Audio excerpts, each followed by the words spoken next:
for Monday, January 28th, the study session. Can we have the roll call, please? Board Member Coronado. Here. Board Member Duzan. Here. Board Member Elrod. Here. Board Member Graham. Here. Board Member Metcalf. Here. Board Member Ransel. Here. Board Member Rudnicki. Here. And Board Member Samuelson. Here. You've got a quorum. Okay. Everyone should have an agenda and a print-up of tonight. Are there any requests for changes to the agenda? I would like to add City Manager Michael Penny is here to give us a presentation on the economic development progress that we've been making. And Yeah, I guess just to introduce Michael, as you probably know, the City Council's been taking on a process of doing some economic development planning.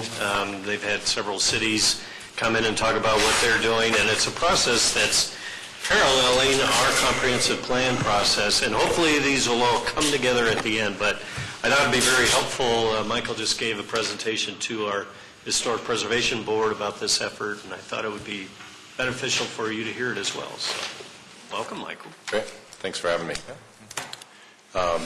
Yeah, it's the magic coming together at the end that Glenn's going to figure out how to meld all this together. Let me just back up a little bit, and I'll try to 15, 20 minutes tops, because I know you guys have other items on the agenda. Over the last year, many of you may know, you may not know, but the Council has been embarking on kind of an economic development 101, for a lack of really a better term.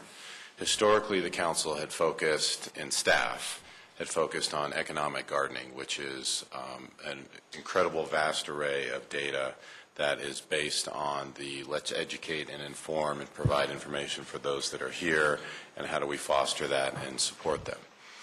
So we are continuing to do that, but this Council has also been very interested in what are other communities doing, what is allowable by state law, what's right then for the City of Littleton.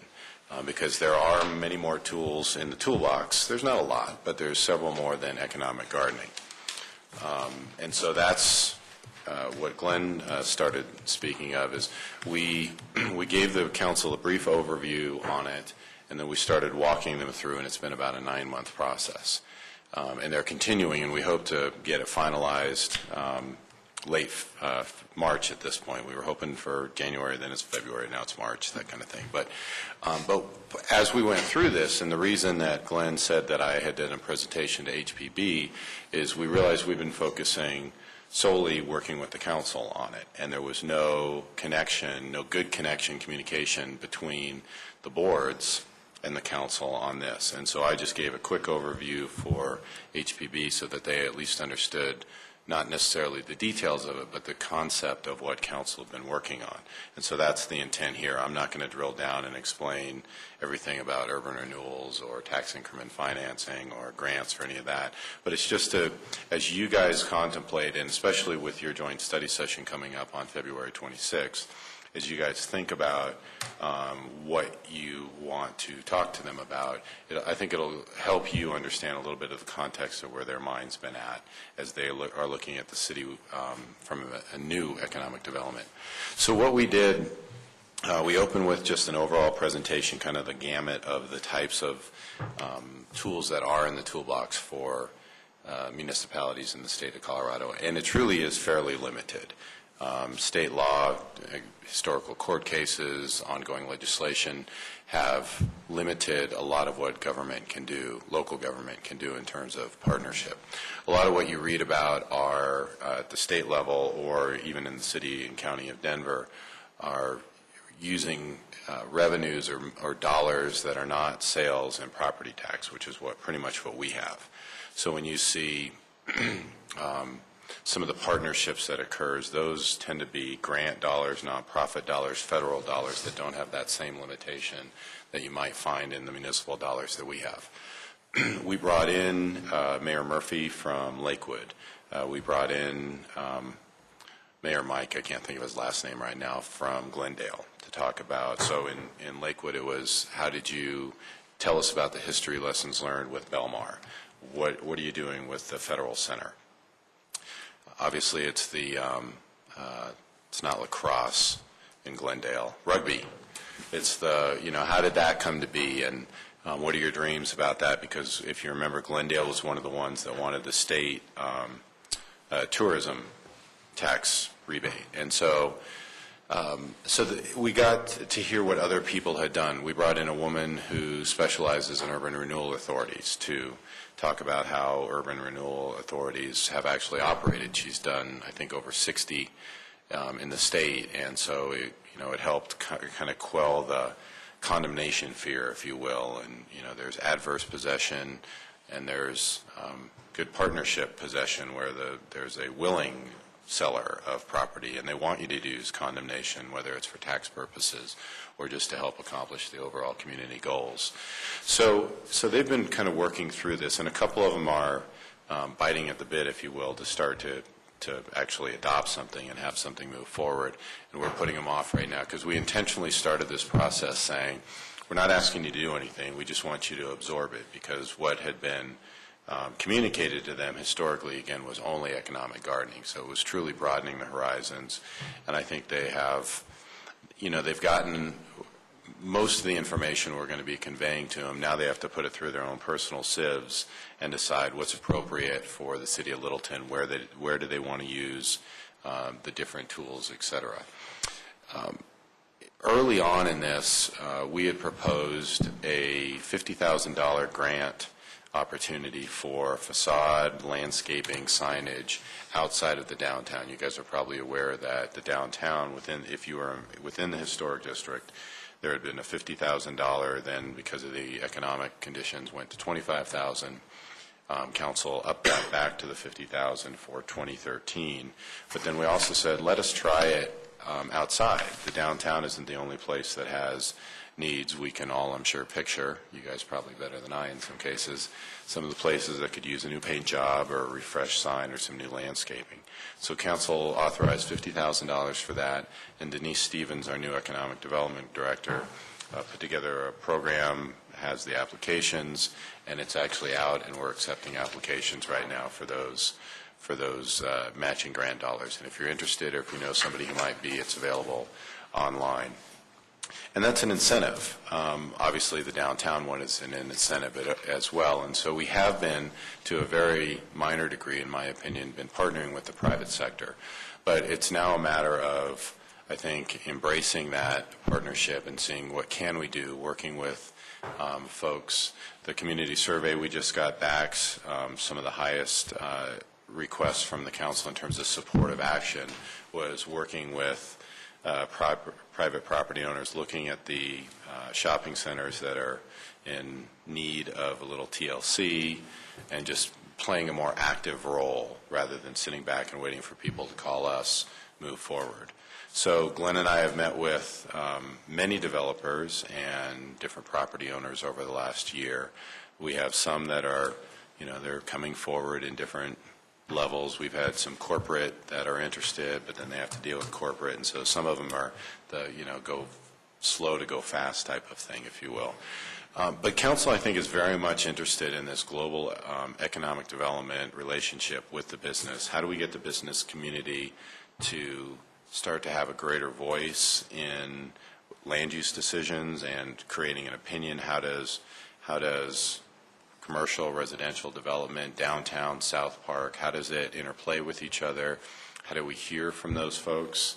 The South Park Homeowners Association is interested in participating in these conversations as well. Obviously, the downtown merchants have been doing it.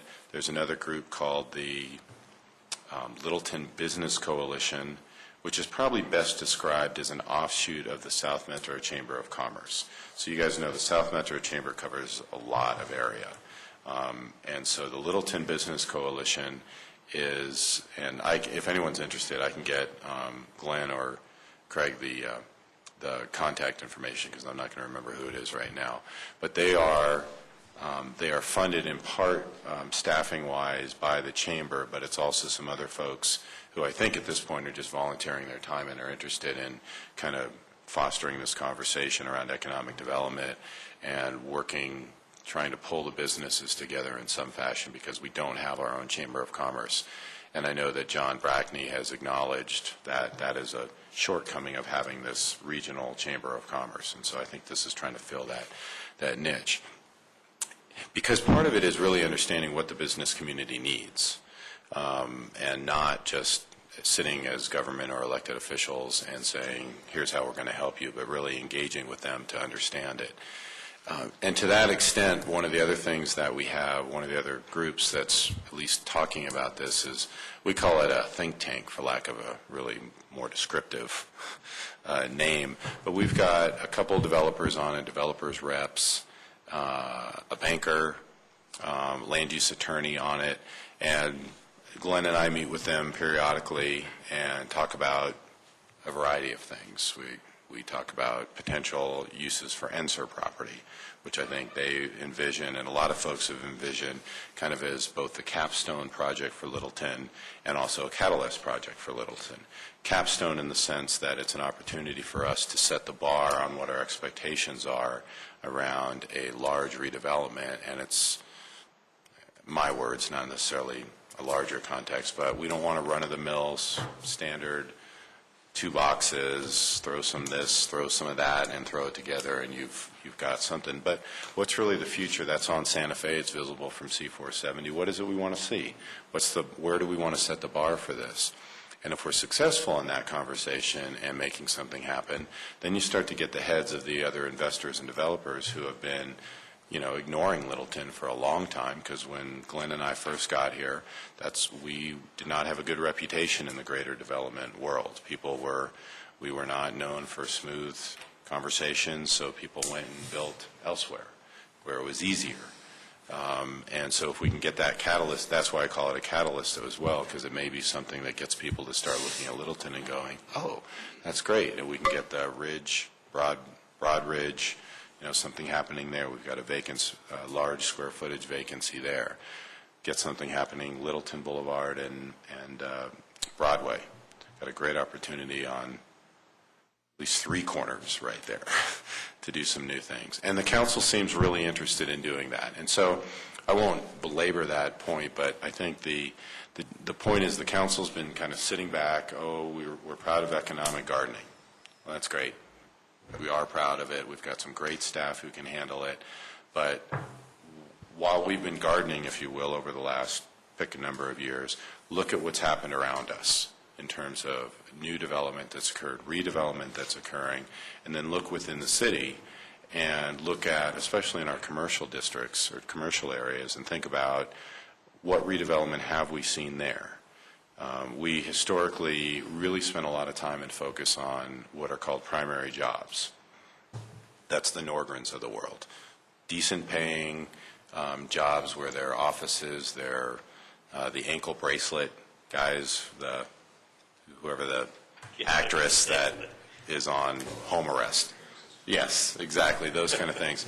Well, that's great in one respect, but understanding how local governments are funded primarily through sales tax and to a much lesser degree through property tax is very key, and it's a fiscal reality of where we live in the state of Colorado. And I mean physically live, but within the laws that have been created and how we've made decisions in this state, that's how local governments fund services to the community. So while primary job creation is a wonderful regional concept, we could have all the Fortune 500 companies located here where they're all just primary jobs, and I couldn't afford to plow the streets or pave the streets or do anything because that sales and property tax is necessary to do it, and the property tax portion of the overall revenue stream just isn't sufficient for it, at least under the current mill levy. So that is another conversation that we're having and acknowledging that the intermix, and that gets back to the business community partnering with us, that intermix between what's the right amount of commercial, what's the right amount of industrial office with residential, how does that all fit together within the city to have some level of sustainable revenue and expenditure in a community that is essentially landlocked. And so what we're in now is the redevelopment mode or the infill mode in some respects when you think of ENSER Marathon. There's some other smaller parcels, obviously, that are out there.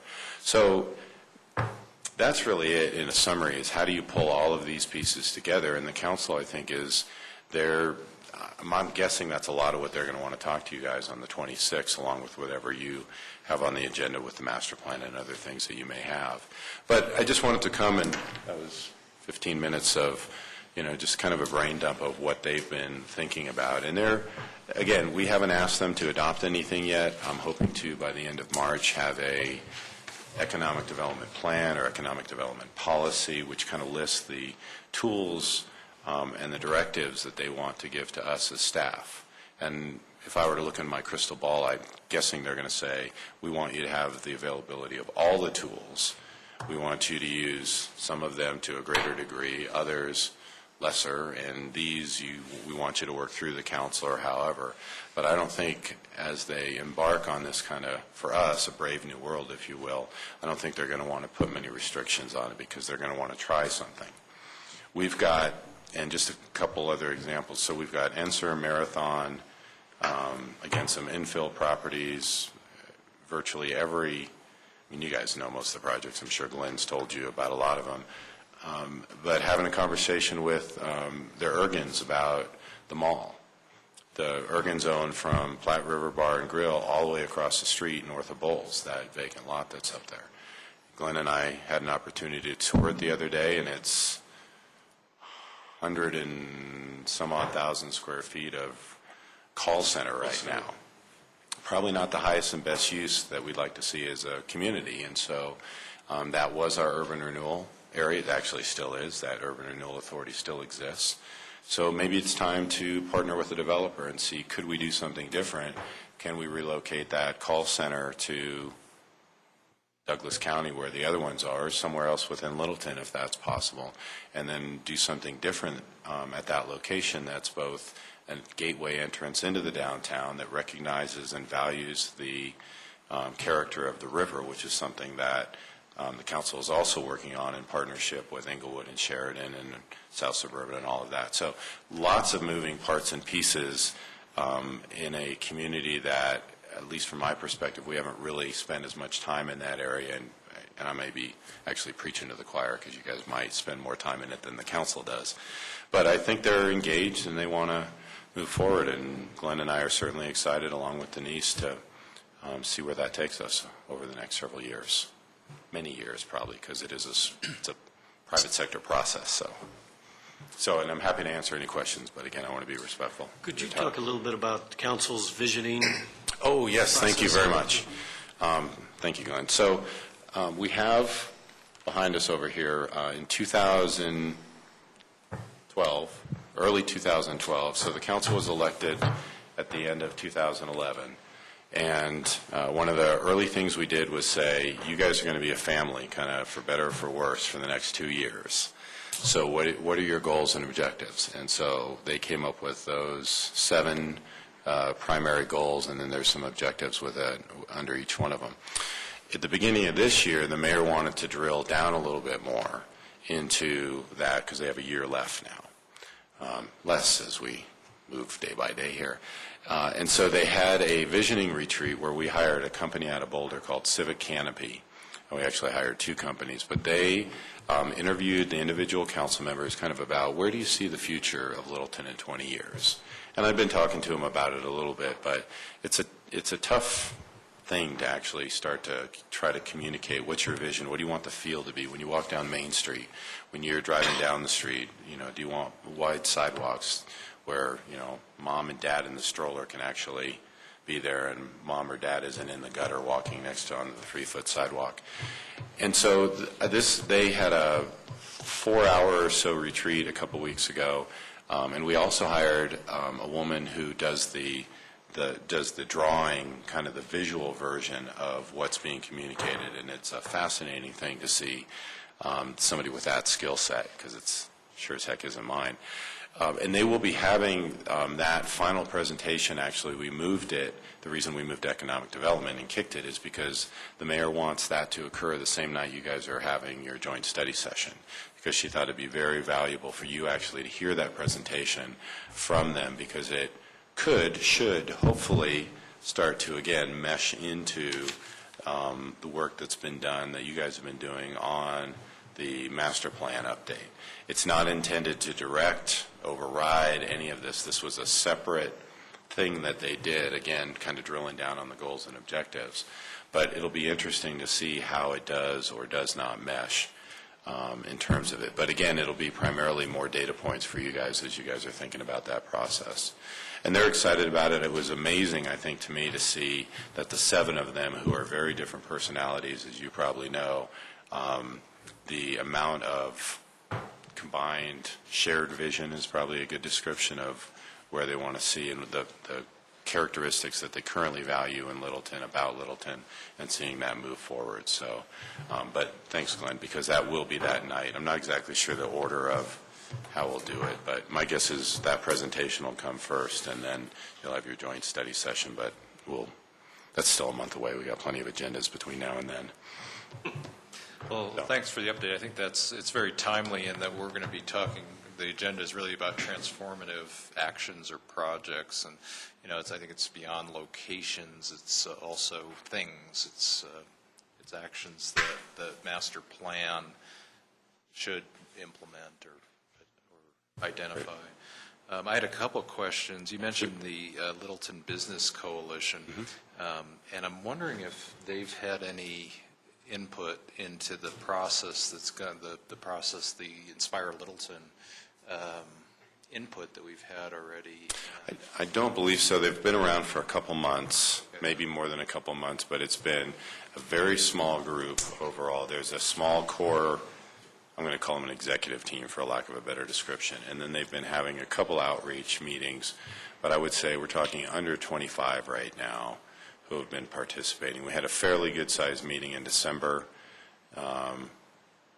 but it's only starting, I think, to coalesce. They're still trying to figure out what their mission, vision, purpose, all of that type of thing. So I would tell you that my gut would say, except for individual businesses who got on the website and did it, but collectively I don't think there was a lot of thought. They're just starting to think about how do we speak from one voice. They are not trying to duplicate, just so I'm clear, the downtown merchants. They're letting that group be that.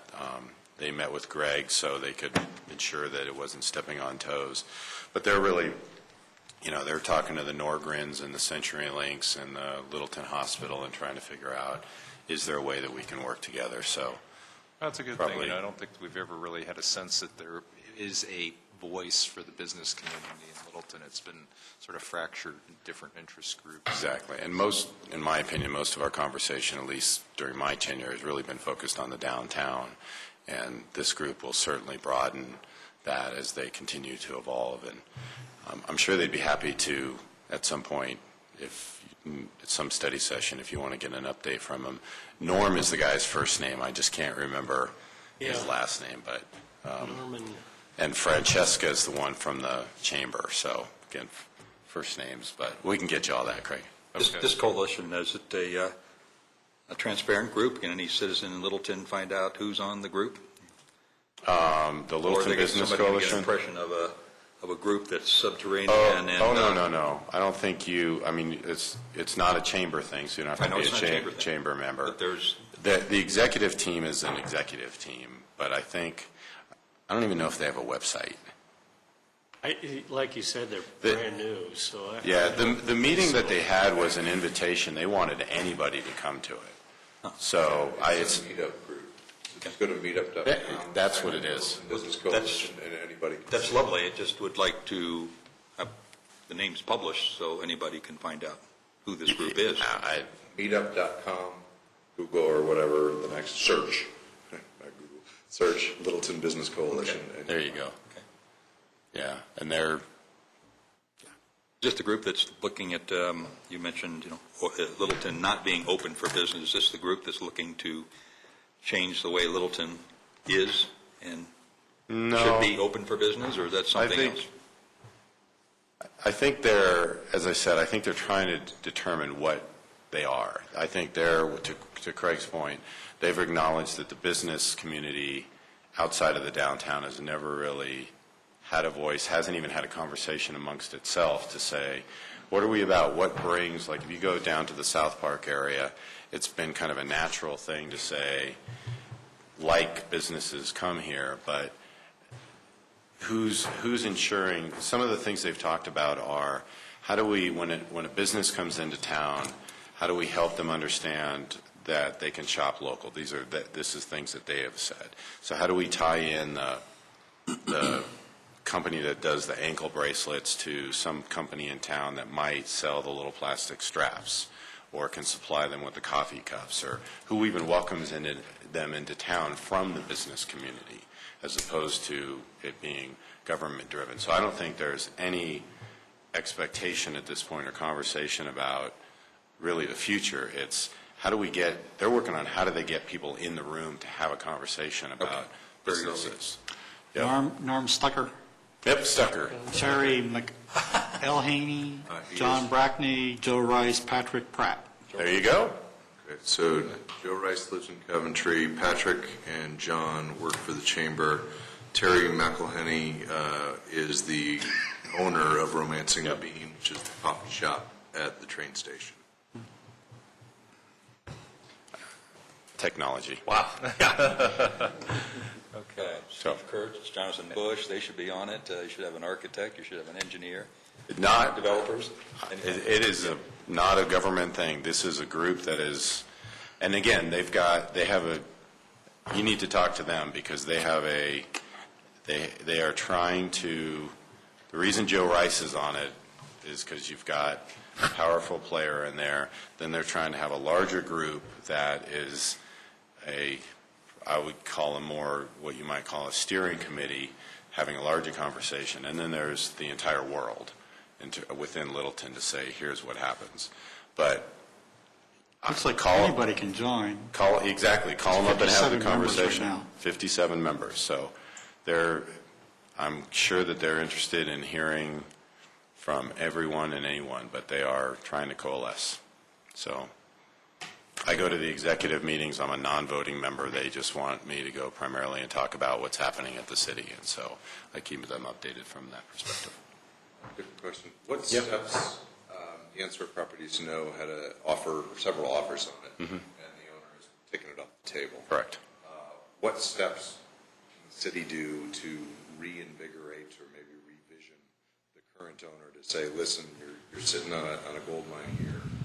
We understand you want the most money for your property, but yet you're hampering our development. What steps can guys like you do to take that on? There's really not a whole lot.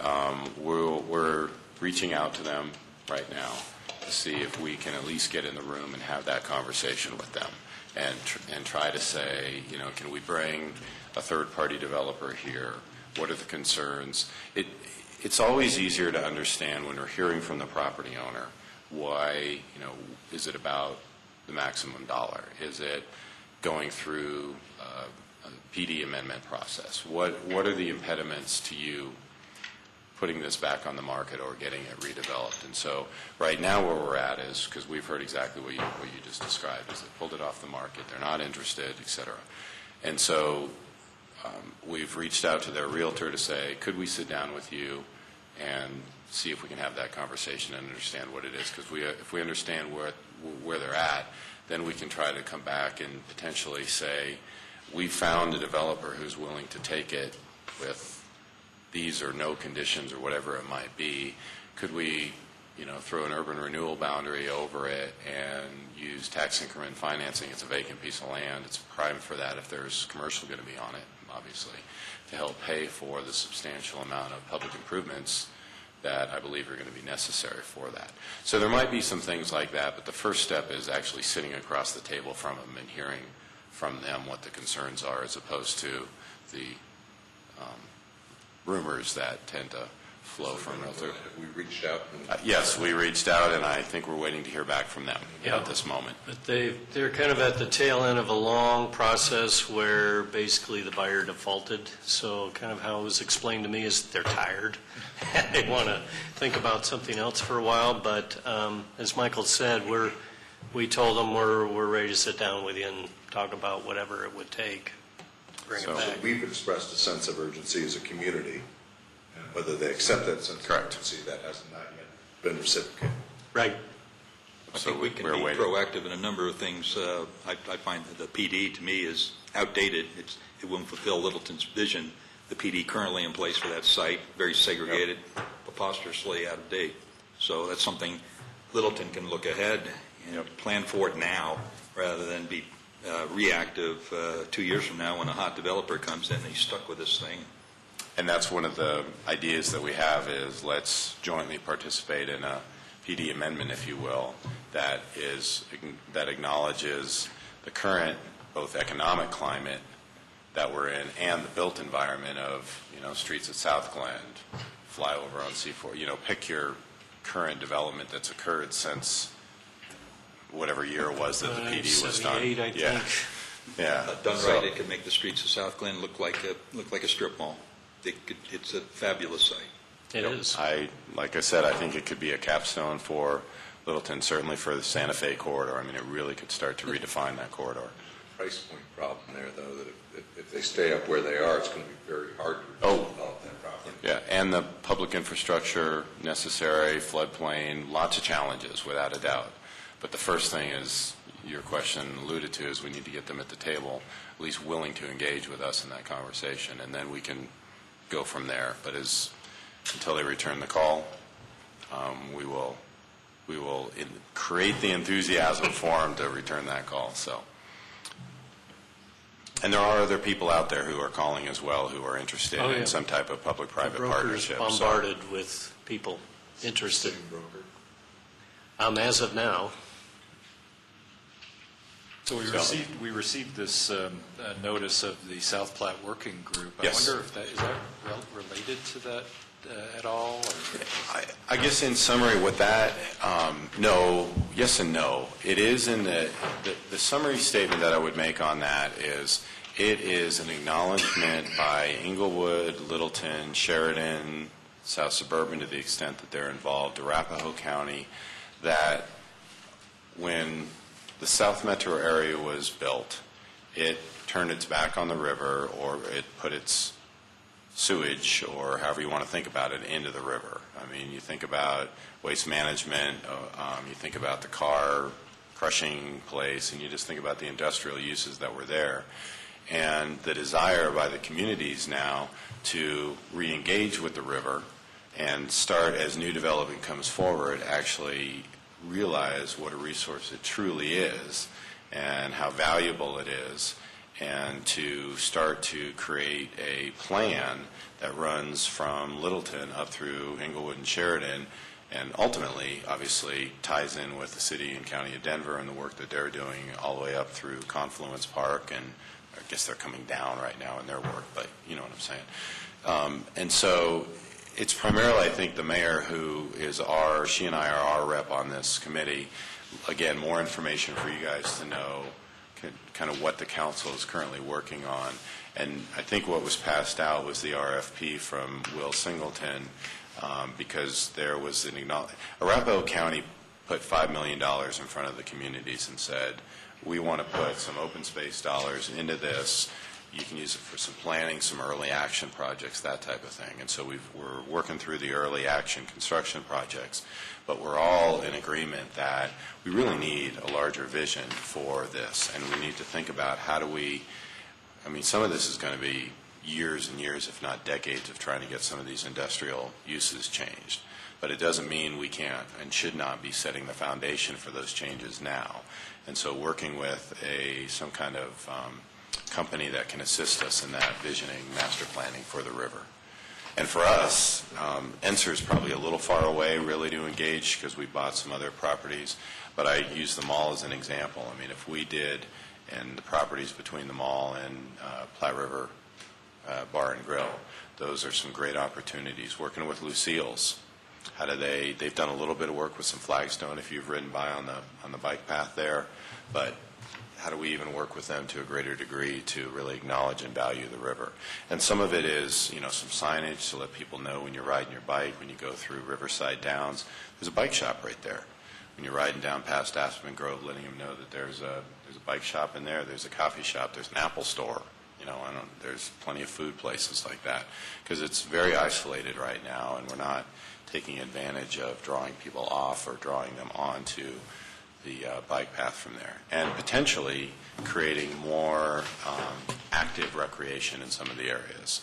We had looked at, and I think Inglewood may still be looking at some whitewater rafting. Now at 5 CFS, you're not going to do much but rock bumping, but that's why we're also engaged in the Chatfield reauthorization discussion to see if we can get more water flowing down the river, but that's a whole other conversation. So it's part of it. It's termed, and if Dave Lorenz were here, he would really talk about it in the concept of economic development, because he was one of the initiators of having this conversation collectively amongst the different communities. And he started it, I believe, I don't want to speak for him, but from an economic development place of saying it's an untapped resource. So, fun project, if nothing else. The mayors realize that that's really a major element of what we've talked about in the comprehensive plan, so I think she does want to talk about it a little bit again on February 26th, and include you in that planning process as well. So that's why this is sitting on your seat right now. Thank you, Michael. Is there, Andrew, you have another question? I'm available beyond now, too, so. No, I mean, like, you can call me tomorrow if you want. This isn't your only chance. Bridges over the trains, and I'm thinking specifically about development projects that are going to impede the neighborhoods that are there, but yet if a bridge existed over the train track back into the feeder streets of Santa Fe, is the city in a position to allow that kind of conduit? Aside from having to work, if we have to work with railroads, I mean, that aside, but if you take the sheriff's property as an example, which is a prime TOD in its relationship to whether you like the project or not, just in terms of its physical location, one of the things that we would love to see is a new pedestrian bridge put across there so you can walk out your back front door, whatever it might be, and cross right over the tracks, because the current vehicular bridge, Alamo and Littleton, don't lend themselves to pedestrian traffic. It's got a narrow sidewalk. You might be able to widen a little bit, but I'm not a fan of getting slushed any more than you are, especially in the wintertime. And then moving down a little too further south, that drainage is a drainage thing, and so if we can get something out there. And again, opportunity for a public-private partnership. It's a little harder when you're dealing with residential property because you don't have that incremental revenue increase, but it doesn't mean that there's not an opportunity to share in something or find some benefit with RTD. You mentioned pedestrian, I'm talking more the land. I'm sorry. That's all right. Yeah. I actually haven't heard anything about increasing auto. You're talking about more east-west streets in general as we go north-south? There's ways to protect the neighborhoods and keep their character and charm, but yet allow for more increased density in those areas without hampering the parking. Yeah, we haven't had any conversation about widening the vehicular bridge. And I don't know how you do that with, just off the cuff, with what we're feeding them into, especially when you're coming downtown into Littleton Boulevard. But I think more the idea is that you do have an opportunity for a transit-oriented development where you've got the light rail right there, and if there's an acknowledgement and awareness that parking is on a limited or access to, I get one car space, I make that decision based upon the fact that I'm going to work downtown somewhere that I can take light rail and then the bus or whatever I need to for it. But not that it couldn't be, but the conversation has been all oriented toward pedestrian to eliminate, I think, the vehicle need in that particular development area. I think there are folks who have talked to me that would love to see more east-west vehicular access between here and Mineral. I'm not sure there's some areas, but in terms of priorities, it's probably way down there. That was me looking in the basement. So, but again, and I'm happy to chat with you on your 999 other questions at some point. So, that's absolutely fine. I don't either. So, you can call me or shoot me an email. I'll be happy to set some time up with you. So, and that goes for any of you as well. If there's specific questions or anything you want to drill down on, I'm happy for that. Well, thank you, Okay. Michael. All right. Appreciate your time. Thanks a lot. You're very welcome. You Okay. guys have a nice evening. Okay. Next item on the agenda, I see minutes here. Do we need to approve these, or are they? Nope. Approved? Okay, those are approved. Those are the approved minutes, aren't they? Yes, Yeah. ones we approved at the last regular meeting. Okay, all right. So the next agenda item is a continuation of the study session on the comp plan, vision and goals. Dennis, I thought we ought to start where we left off last time. And I know there were some questions about the way that we received a new draft and how it reads. I think we should come back to that discussion toward the end of the meeting, but first, I think the transformative actions was, if I'm not mistaken, where we left off last time, and it's going to warrant a good chunk of time. So can we start there? And again, I think what Glenn and I'd like to focus on is, are we missing things? Is there something big that we need to include? Did we get something wrong? Just the whole concept is wrong. If we kind of stay at that concept level, in terms of, are these the major things that are going to make a huge difference in terms of getting towards our vision? I guess where I would start with that is, these are sort of bulleted sort of topic headlines. Will, based on this conversation tonight, we come back with drilling down into a little bit more detail on each one of these? You bet. Because I think I heard some discussion at previous meetings about the idea of capitalizing on sort of, for instance, the medical community that's here could be a building block to build upon, and where that fits within one of these, I'm not sure. Maybe it does, maybe it's missed. No, it really doesn't at this point. And I think that's the key thing. And it may be medical community and other kind of economic resources we have. It may not be the only one we need to look at, but other things as well. I think it's a great idea. Right. To second what you just said, the Denver Digital Health Corridor is an initiative I'm seeing a lot about, and a group called the Prime Collaborative, and I don't know what that stands for, is very aggressive in South Metro about bringing bioscience, healthcare technology to this region. And my fear is that it would wind up going to Castle Rock or Lone Tree or someplace else. I think we got pretty lucky in the win of the Health South facility, and would love to capitalize from Health South to Littleton Hospital and up, really taking advantage of that. We're going to a meeting of the Prime Collaborative tomorrow morning. I'd be happy to forward more. Yeah, could you? That'd be great. Absolutely. Is Health South the The new rehab hospital that's down. PT center? Yeah, it's a physical day. Yeah. You stay there for like 10 days to get fixed, whatever. Yeah. Is that the one on Lucin? No, it's on Mineral. Mineral, yeah. Dave Shefty is the CEO of that, and if across from Littleton we Academy. wanted to talk to him, I'd be happy to arrange that. Really nice. Yeah, you almost have to pull off to see it, though. It's kind of hidden behind the wall there along Mineral.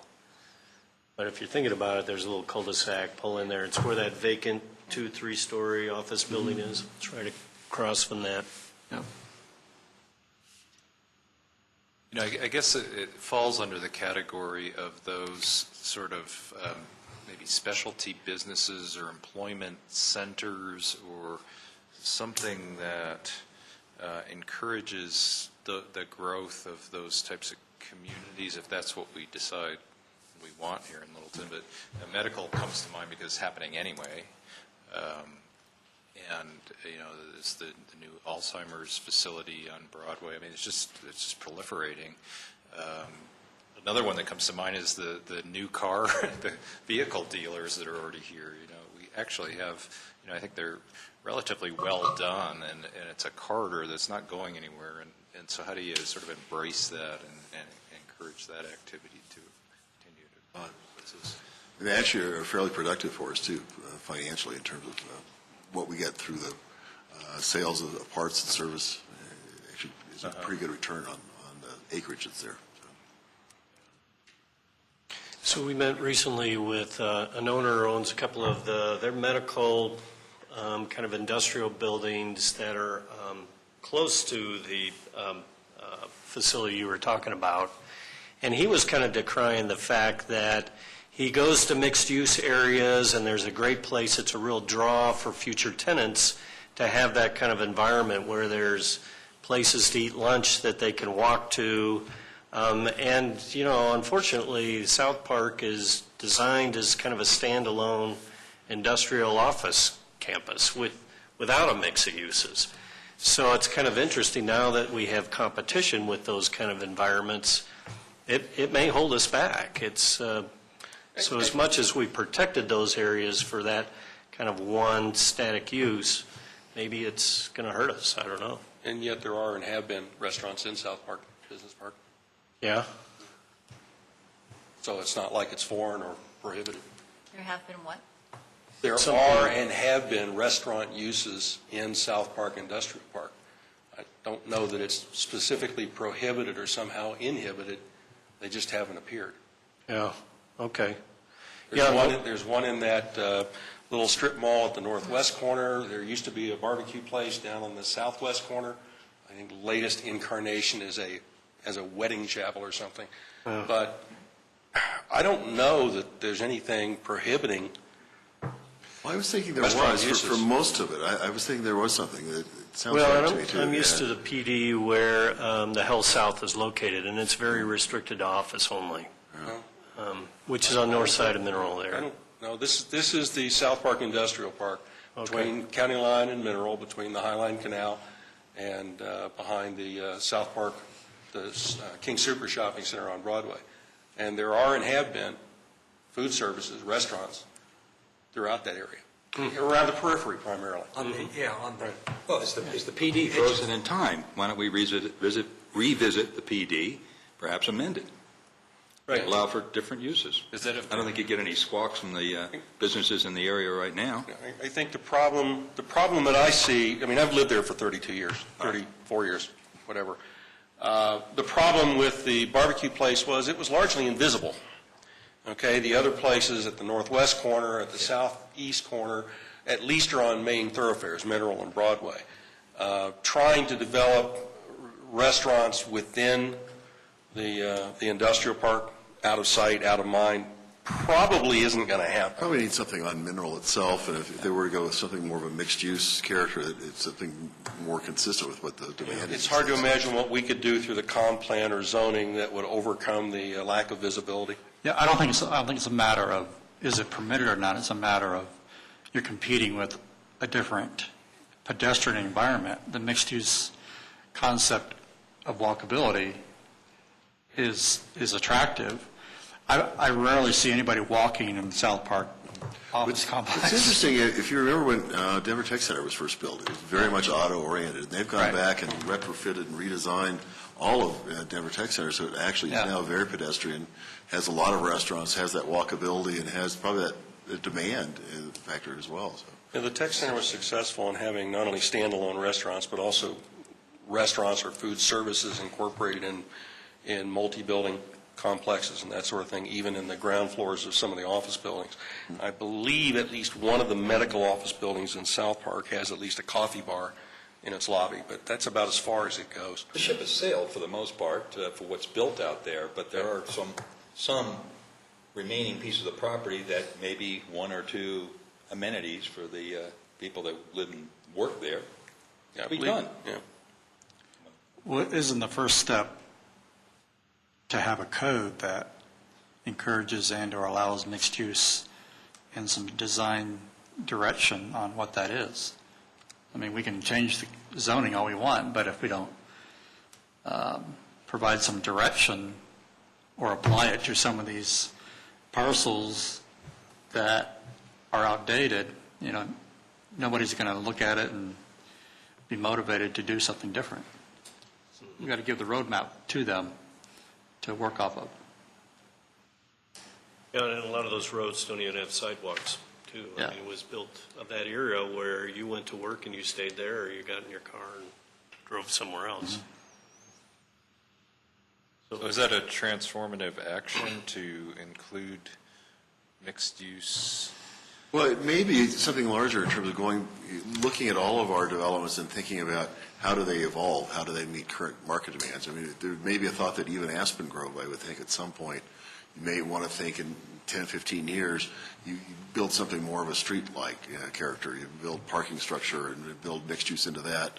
And just as things evolve, you might want to have that flexibility and see what kind of tools the city would need to help facilitate those things. It's kind of hard to envision the South Park Industrial Park Board suddenly deciding that they need to change the entire character of what's become a fairly busy, densely populated medical and other office center into a pedestrian activity area with sidewalks and bike paths and restaurants and that sort of thing. It's just not in the character of the neighborhood. Although, I think you're right, that ship has sailed. Well, except we have heard from some of the property owners, because we're getting a different character property owner that like some of that. So we've actually heard that they'd like to have sidewalks that actually connect and things that actually work better for them. It's kind of like downtown residents saying they'd like to have a grocery store.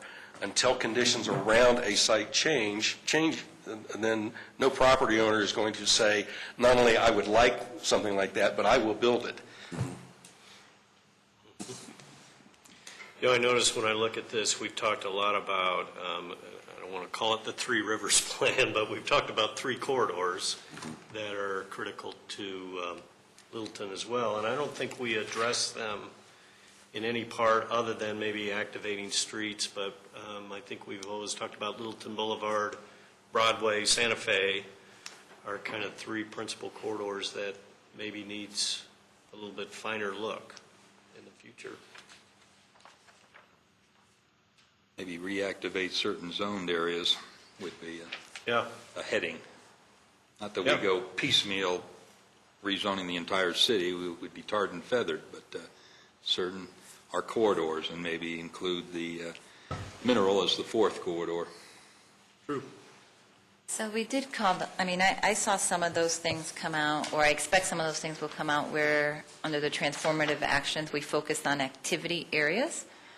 So development and identification of activity areas. So wouldn't some of these discussions fall under that group? Yeah, and I missed that discussion when you guys actually did the mapping too. So perhaps that did come out of that as being. And if it didn't, if we feel that it should, then we can define it as such. Well, yeah, I think that's a good point. I think, the focus on activity areas I see as both nodes and corridors. Yeah.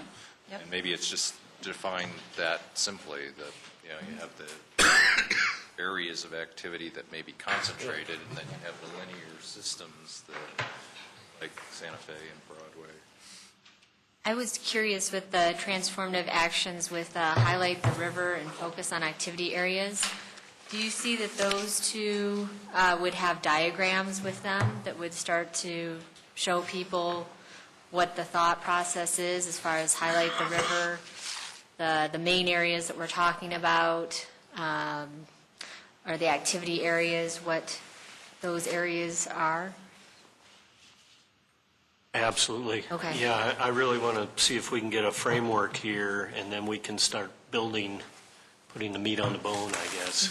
But yes, and I think we have some good illustrations for a lot of these actions that we'll incorporate, and as well as some of the data that we presented through the summer and all those presentations.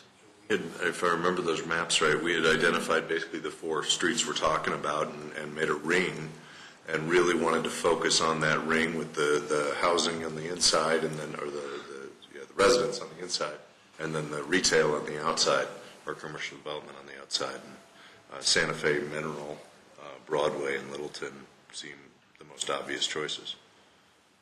Okay. I would definitely second the need to have this a more graphic plan, as to the extent that we can. Less words, more graphics, I think, will communicate the vision much better. And if you need help with that, we've got a number of people here that can draw. So I, for one, would love to help with the maps if free time.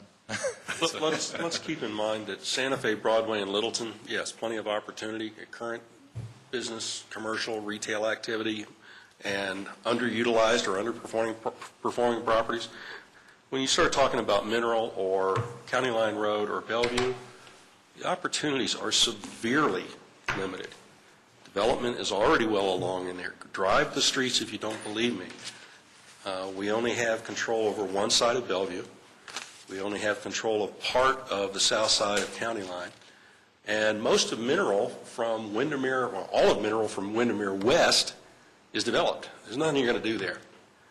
So let's keep in perspective what we can have, what can have some impact, and where we're pretty severely constrained. But I think when we think about that, I hear what you're saying, development is limited, but the use of the development there may be an opportunity for change or modification. You'll have to convince the people who live and own in those residential communities that you're going to do that. Windermere to Broadway on Mineral. And granted, I don't drive it a lot. But I remember there's a number of open spaces. Fast filling in, about three-quarters complete, especially when you figure the... Where the old Tony's used to be, or which I guess Tony still is. That's Safeway. That's Safeway. Oh, no, that's... Oh, we're Safeway? Were you talking about Mineral? From Centennial Church, about the only thing that's left is that area west of the Safeway Center to Windermere. And believe it or not, there are not a lot of open sites in that stretch of road. So three-quarters of the Mineral Corridor from Broadway to Santa Fe is filled. It's done. You're not going to change it. I think we need to keep in mind that a comprehensive plan is potentially 15 years out, 20 years out, depending upon when we do it again. And so some of the things that we would overlay on a map just provide guidance for, say there's some major change economically again, and half the businesses on Mineral go out of business. Who knows what happens? The comprehensive plan provides an overlay that says, if and when change occurs, this is where we want it to go. It may never happen, but if it does happen, somebody can look at the plan and say, well, it looks like they want mixed use, and they'll support it, so we'll go that way. They may tear down the building and do something different if the economics allow for it. Yeah, I agree. Because while right now it's developed, but you can think of areas like CenturyLink. Who knows what 15 years from now, That could be torn down. what that might look like or what that can become, right? Well, that stretch, and David, maybe you see this differently than I do, but there's the alcohol monitoring company and the medical management company, World Ventures here. And there's 3 very large tracts that are wide open. I don't know who owns them. I don't know what the plan is for them. One of them's being built on right now. With residents or No, it's business. It's commercial. pure office space? I have no idea. Dennis, do you have Just any idea? Health South is the only thing that's I think it's underway, over. which is on the right-hand side there. South is here. Right. Right. I know when we were doing the exercise for sort of the retail nodes, that Windermere and Mineral Corner came up as one that struggled to, and it would be a logical place to support that type of use, but it just economically hasn't worked out. Being built for on that reason. Community Bank. Already open, I believe. And a couple other commercial uses in the same set of buildings. I'm not saying don't think about it. I'm not saying we don't include it in the vision. I'm saying let's not get carried away. The major, if we're talking about transformative actions and areas of change, potential areas of change in the foreseeable future, our focus needs to be on Broadway, South Santa Fe, and Littleton Boulevard. The other streets are very limited in the foreseeable future. And I agree with that, David, and I think we can still address some of those in some of these other themes when we talk about dynamic Littleton or connected Littleton, but I do agree. Transformative, there are some bigger fish to fry. Well, I agree too. Wherever the overlays occur, wherever on the mapping occurs, where we say this is a transformative area, it may not be Mineral, it may only be Broadway, and I just wanted to point out that the plan is designed to be forward-thinking and to give guidance for the future for whatever areas we do choose. Fortunately, we have wide sidewalks on Mineral all the way. And nice landscape. Yeah. Stuff that's maintained. Plus, yeah. When city manager was talking, he pointed out Mineral and Broadway, 3 corners that are potential redevelopment. And I thought, well, all 4 corners are developed. So what's he thinking? You know, is he thinking that those developments might be torn down I was someday? thinking he said Littleton Boulevard. He said Littleton Boulevard. and Broadway, I think.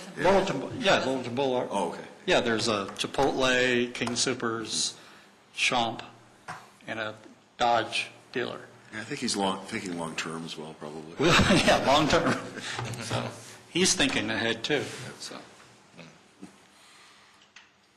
Well, under the transformative actions, I'm thinking of, when I look at those, also projects, so highlight the river, focus on activity areas, I can see those being project-driven. And when it comes then down to number 3, welcome change, talking about sustainability, raising the bar, especially welcome change and raising the bar, I guess I look at those as overall goals, overarching goals of that's what we're trying to achieve in each of the themes and goals, is that we are looking at change, we are looking at raising the bar. And then the sustainability one, I believe at one time, didn't we have a sustainable Littleton as part of the themes? Was that correct? Yes. And then it was pulled out and put in the transformative actions. So I almost feel like that wants to go back into the themes and goals so that it can have a more follow that type of format. So I guess what I was thinking for transformative actions, unless there was some specific project that it's referring to, that for me, it just, for number 3, 4, and 5, they seemed like they wanted to go more into the themes and goals. I don't know what other people thought with transformative actions as well. I struggled, I was getting caught up on what are we talking about here or not, because it is a mix of things. But when I looked at strive for sustainability, and maybe this is more of a question to ask ourselves, if we're truly calling it transformative as opposed to a theme, I looked at it as we will be an example in the greater Denver community or greater Colorado area that we are a city that is recognized for taking environmental sustainability, et cetera, very seriously and leading by example. So that's how if that is our intent, that's how I see it, as a transformative action as opposed to just a theme that we'll try to incorporate. And I don't know if that was our intent. So then it is an action-oriented, it would be a very And deliberate. then in that case, it would be an action-oriented because it's really about leading in the... What was your recollection, Dennis, of why we made that change? I think what we did, we tried to incorporate sustainability in a few of the others. I think we kind of spread it out a little bit. And then I don't think it was a direct shift to transformative actions, I recall. Does that sound right to you, Glenn, too? I don't remember. I think part of what we were trying to do is get away, or transformative action would be, changing the paradigm, for instance. What are we doing to kind of change the paradigm of typical development? So it wouldn't necessarily be project-oriented, but it could be a change in thinking, or sustainability will be part of all the decisions into the future. Right. Actually, it's in the vision. Right. It's the second it is in the second bullet vision. in the vision, may have been moved up there to be a broader concept. I think what may be throwing Jenny off, because it did me too, these aren't really actions. What we're talking about transformative, it's really more transformative attitudes. They're overarching attitudes we're going to take into and apply to each of those other areas, because most of the items that were used to expand the themes and goals that we worked out 2 weeks ago, 3 weeks ago, those are actions. Okay, what we're talking about under transformative is really, it's going to, these are attitudes that we think should infuse everything that's done under the goals and the specific actions. At least that's how I remember us talking about it 3 weeks ago. So it's worth pointing them out as, remember, these are things that need to be a part of everything we do up above. We're just highlighting them here so we don't lose track of them. But I think if you call them transformative attitude instead of actions, you'll get a little more traction with it. I wonder if that goes into something I was thinking about, and that is, I don't know if it would be classified transformative, but in the name of protecting what we have, maintaining the historic context, the traditions and values that we have as a community, would that be part of welcome change, protect the past kind of thing? So that for the community that really does value the historic context, the community values, there's something in here for that. I don't think that was lost, though. We No. had that up above. Right. And I think and I think it was very prominent up above, both in the vision, and I think, actually in the vision in two ways, right? The small town character as well as history. So while respecting and building upon its history. I didn't know if there was something in the... Yeah, the part of the discussion that I remember in terms of how we got to transformative actions, we were looking at it as catalytic actions. Yeah. Each one of these somehow is going to generate additional activity and get us closer to our goal. If we do this, then we don't necessarily have to be the primary force on a secondary, tertiary activity. It's going to happen on its own. Something else will make that occur. So, But I can't help but find myself gravitating toward projects. Just feel like it, like that there's something that the community can get behind and go say, yes, we are going to highlight the river and we're going to do this. Or we're going to focus on these activity areas and we're going to transform those areas.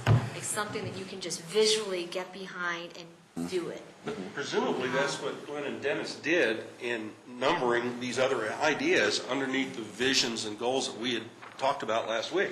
I mean, the numbered items on here were not part of our discussion last week.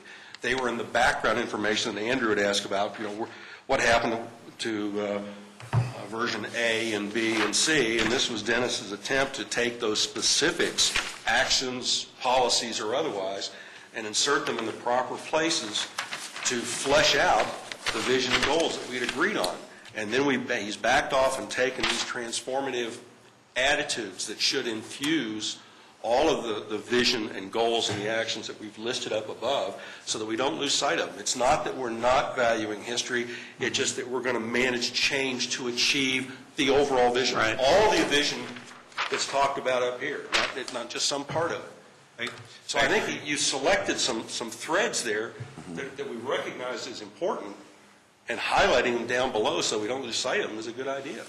I think the threads, I think you're right, David, but I think the threads are still at 20,000 feet, and the actions, the transformative actions, I think we want to get to that are coming. They are up here, and until we can sit down and look at them, because we didn't talk about them last week. And we may be sitting there saying, oh, we're not doing the actions. I think if we go back and look at them, you'll see that Dennis has already started itemizing those actions. We might want to flesh them out, alter them, add to them, but don't think they've been left out and we have to do it under the transformative actions. Those actions are already in this latest text that we got from Dennis and Glenn. I guess with the transformative actions, I feel like that's moving towards the implementation. Like this is the last piece of our comprehensive plan, and we're moving towards what can we pull out of this that's a composite of we're going to implement this. I think so too. I think that's how it's usually used, and I think we could get there with kind of the way David's approaching it as well. Is that Whereas like the welcome change, unless there's an actual tangible piece that the community can go, yes, we're going to welcome change, and this is exactly the change piece that we're going to welcome. It's hard for me to grasp onto that as a transformative action. But it isn't. Other than it's already part of the way that we're thinking about outdoor Littleton. Okay, we're welcoming change. Let's think about that and incorporate that into how we write it, the dynamic Littleton. And I don't know welcoming that. change. Yeah, I don't know they all have to be projects to be transformative. I think you'd still have a process change that could be transformative. If there was something that was so significant, if we do this to our process, it's really going to facilitate what we want to accomplish. I think, So again, if you go back and look at the enumerated items, actions, or policies, whatever you want to call them, you'll find those changes there. What the list at the bottom is saying is, when we do those changes, we're going to manage them so that they achieve the overall community vision, not one sacrifice for the other. That's what Dennis is trying to capture there. It's not trying to be a specific action. Those are already enumerated. It's trying to say, when you look at those 4 or 5 or 12 specific actions itemized above, when we think about how we're going to apply or enforce them, we're going to do it with this vision, managing them so they achieve the overall community vision, not giving more weight to one than the other.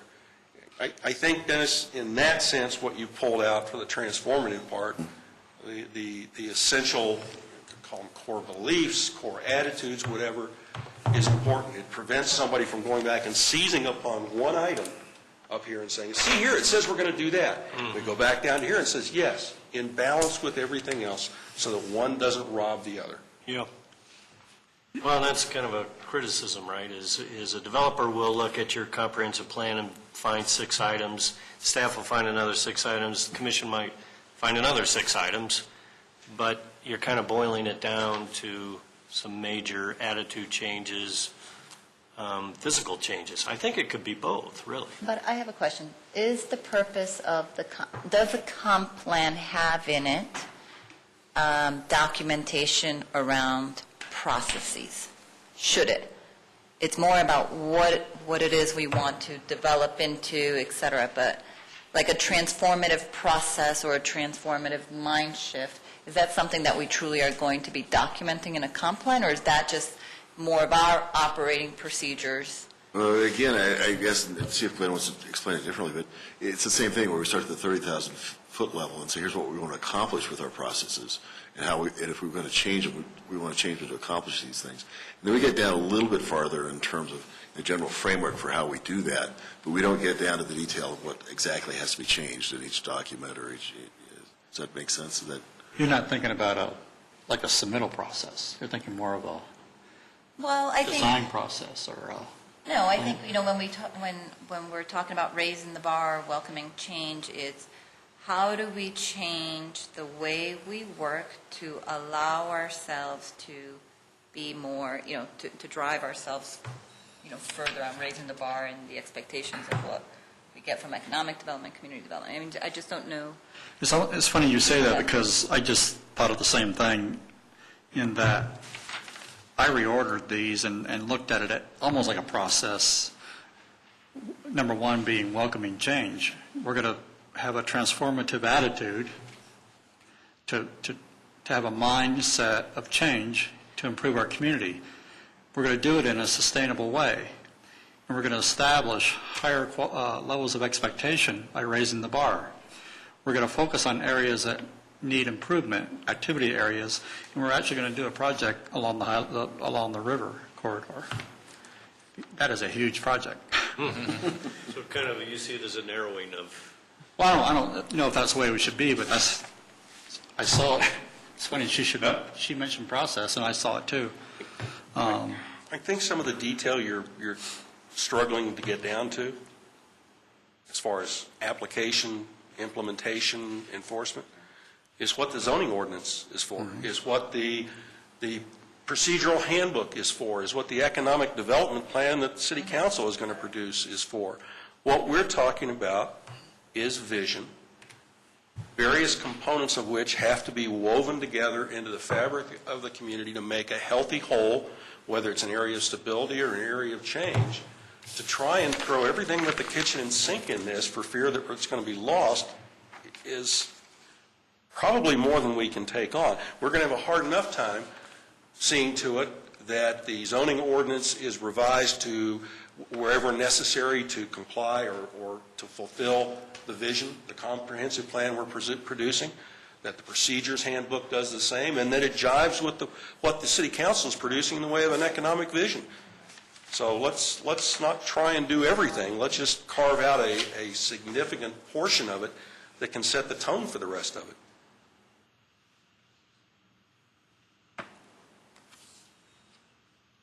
I almost feel like if this is transformative attitudes, then it's almost like I feel like there should be some kind of transformative projects that come out of this. But that there's leading towards like this is a signature implementation piece that we're all gonna get behind. I think that's what Dennis and Glenn have tried to do with the I think- enumerated items under the 4 major visions. And until we go back and look at those, some of us aren't going to see that, and we're going to think we have to reinvent the wheel. I guess I don't see them there. I do see some of them, but we talked about, for instance, the EchoStar property as a potential transformative project or catalytic project for downtown. I think that's descending to a level that is beyond the purview of a comprehensive Although, plan. but You start looking at every listen to site what that Michael you Penny develop. was talking about. He was actually talking about these. The economic development plan City Council is going to be producing. And that we're going to be looking at and trying to mesh that in our comprehensive plan. Although to I think acknowledge- what we want the plan to do is provide the framework for that. So Right. we want to be able to You say, could fit it in. Right. yeah, here's the parameters for what you want to work within. And yes, this is something that What can these implements major the plan, sites so do to it's- flesh out or yeah. connect various active portions of the community? Are there comprehensive plans, I don't remember the ones we looked at, Golden. that actually have specific projects at the end of it? Some can. Fort Collins is pretty detailed. Fort Collins is very Yeah. Some are specific. Some are doing no more than Dennis suggested. They're showing what those key areas are that could be critical in transformation or catalyst, and how we see those areas as potentially fitting into or fulfilling the vision of the comprehensive plan. So can we try to address this in, there's transformative actions in number 1, and number 2 feel more like project-specific that we can truly call actions, maybe number 4. And then there's, another heading that it's attitudes or processes in order to achieve those transformative actions, which then become the welcome change and raise the bar. So it's separating them, but it also shows how you need to have those attitudes or processes in order to achieve a transformative action or project. Maybe we solve it that way. Like attitude. Attitudes. State of mind. I want to drill it down to the behavior. Approach. Yeah. Specific, and you have it here as action, but action means project, but action means step. And if And I I'm think hearing that's a good word, transformative behavior. I mean, you have to have a certain behavior in order to achieve that. So maybe behavior might be the better representation. But it's different than action. behaviors we'd like to see taken to achieve the desired action. Yeah. At the risk of wordsmithing here, perhaps the themes and goals should be goals and objectives, and this should be transformative themes. There you go. Although it's hard to believe after 5 years, we're still debating between vision, goals, values, principles, actions, policies. I mean, it is really hard to believe. And I almost feel like this transformative, say we call it transformative themes or attitudes or behaviors or whatever, that it go after the vision and before the goals. Actually, we changed the word last time. We said, we had themes and goals, and we said it should change to themes and strategies, or at least those are the notes I have.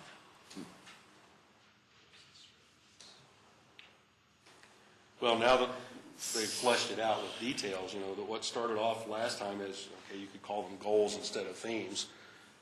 Now have a lot more detail in them. You could Yeah. call them actions, policies, whatever, or you could call them sub-goals underneath the main goals. But, yeah, if you want to drop themes there and move it toward the end where we're trying to pick up the overarching, whatever we're going to call them, and it may be that attitudes is no more appropriate than behaviors, because when you talk about raising the level of expectations, that's not really a behavior. When you talk about the ideals of economic and environmental sustainability, that's not behaviors. That's an orientation. That's an attitude that should be, that we're going to expect to be applied to or taken, infused in anything that's done, whether it's a plan or a specific project or a specific action. So we can wordsmith it all we want, but let's keep straight what it is we're talking about.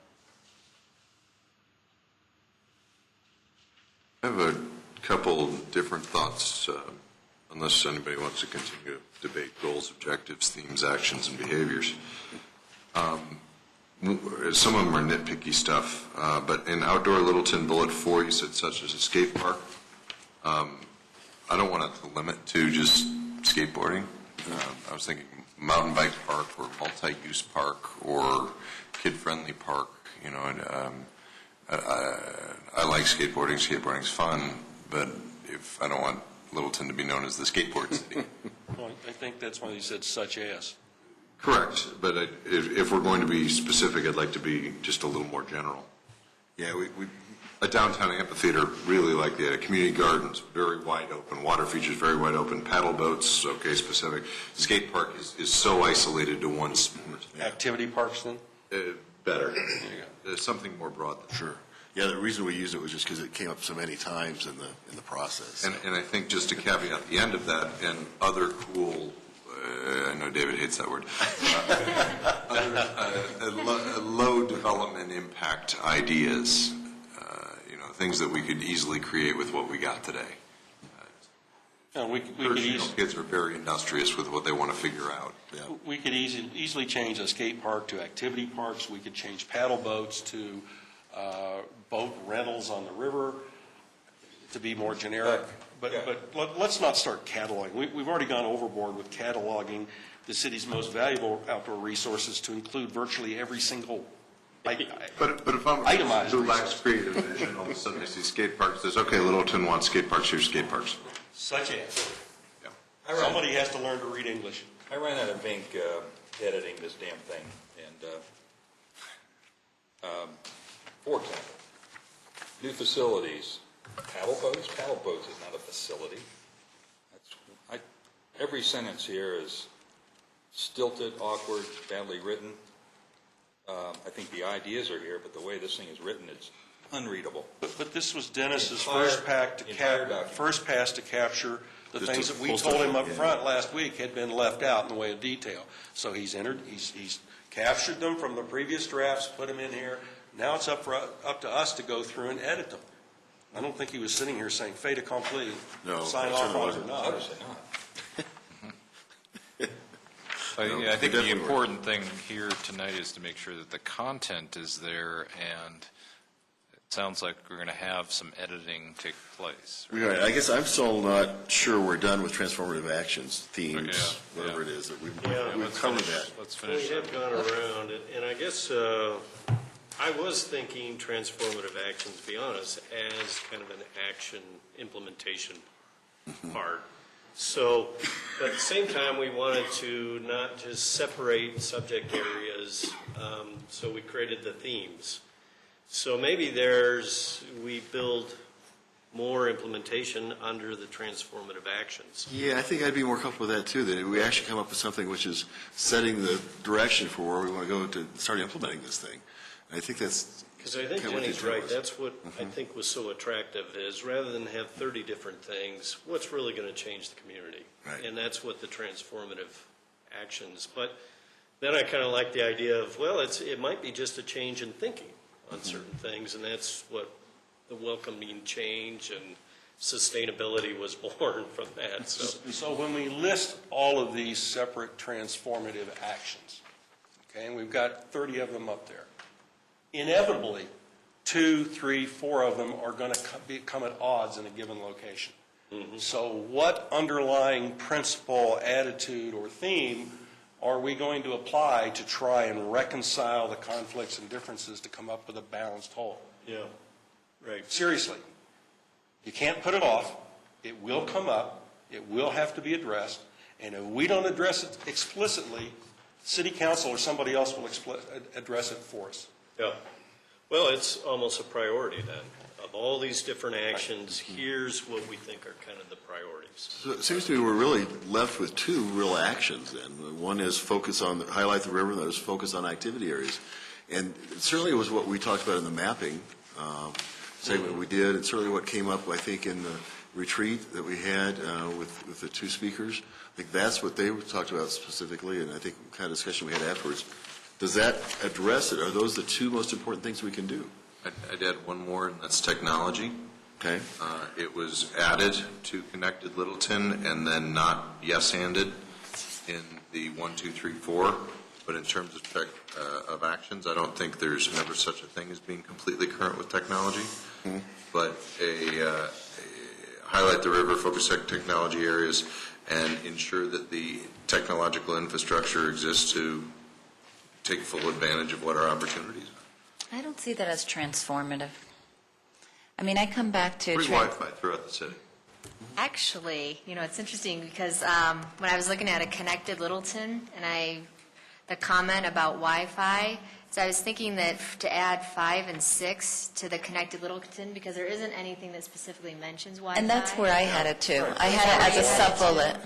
You can't pretend that belongs on the same level as outdoor Littleton, a dynamic Littleton, a Connected Littleton, and a distinctive Littleton.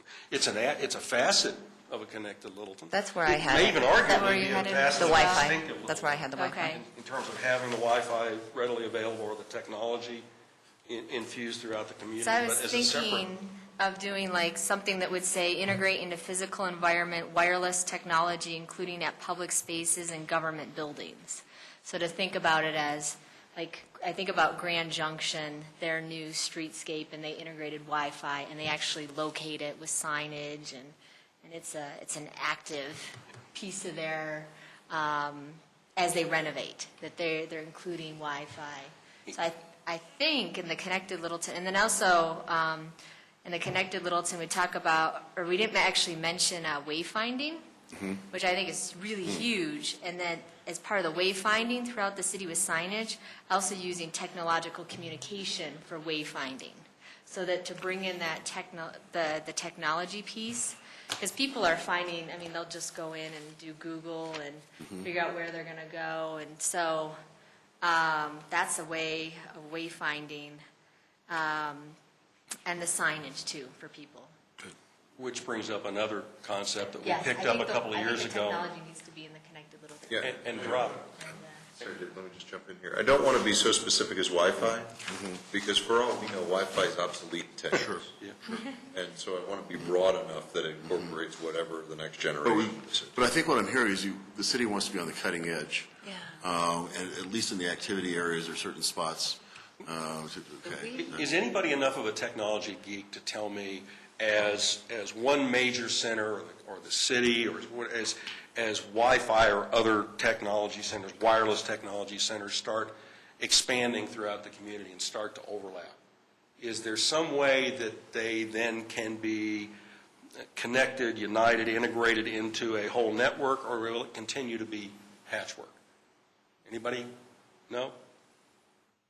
I mean, if we have a Wi-Fi system here in this building, and they've got a Wi-Fi system across the street in Arapahoe Mental Health, and they've got a Wi-Fi system over at Geneva Village. Okay, at what point do all of these wireless technology foci, what point do you see an opportunity? Is there an opportunity technologically to weave that into a unified network rather than just piecemeal? I think the wireless phone industry's already done that. My Droid will pick up Wi-Fi as I'm driving. And so if I leave one zone and go to another zone, it picks up the strongest signal. So I constantly have Wi-Fi while I'm driving. Well, think of Charlie Ergen's idea. Talk about somebody that I've met a couple times, but I don't know. It would be my dream to say, let Littleton be your test case. You have all these grandiose ideas and the means to pull it off. We would love to be that facility for you. So that's great aspirational, but, coming back to what Dennis is saying, do we want to be on the cutting edge of technology as a city? Is that one of the things that is going to define us? And I don't know that I've heard that from the community. To me, it's a nice to have, it's an added asset, but I didn't hear so explicitly that we need to be on the cutting edge, lead technology. Different than the sentiments that we hear about the river. We have to do something with the river. Absolutely, that is transformative. And we That's certainly just- have had some comments on the Inspire site that have said that pretty specifically. But I see it as an economic development task, not a planning task. You can set it as a general goal to make the most Yeah. of wireless, interconnected wireless networks, that sort of thing, which might encourage a discussion with Charlie Ergen. It might encourage a discussion with new major employers on remaining large sites to look beyond just their own immediate internal private network to some sort of interactive, network connectivity. But that may be not just beyond what the technological expertise around the table tonight, but even technology of today. We may be looking farther down the road. But as a general goal, there's nothing wrong with that. Craig had said earlier in this meeting the concept of a medical, I don't think you were saying corridor, taking advantage of the medical opportunities here. And the number one medical issue right now is digital health, and will be for the next 20 years. And if we're truly going to approach an economic development plan that encourages medical record keeping, digital health, digital transformation, whatever you want to call it, then the infrastructure to attract that should be here if we're going to want those kind of businesses to show up. And the other singular opportunity is digital applications for distance learning and interconnection between ACC, LPS, other significant employment or research centers around here for interconnectivity there. Same purpose. I think it is a bullet. Say both under- of those things. I think it's a bullet under connected. I think it is the appropriate location for it. I think we have heard enough from the community and from our own discussions that it's an important thing. It picks up something we heard repeatedly through Inspire Littleton, and I think it gives a good interface point with what City Council's doing with economic development. Technology's not going to slow down. Denver, I read a newspaper article 2 months ago that says we want to become the new Silicon Valley. I don't know who's the promoter of that. But if we don't step up front and say, yep, we want to be part of that, it's going to go all around us and we're going to miss that boat. The other thing I was going to interject here is we talked a long time ago about this, and I think we need to go back and think about it again. When we start saying encourage, promote, and all that sort of thing, it's relatively, they're inactive verbs.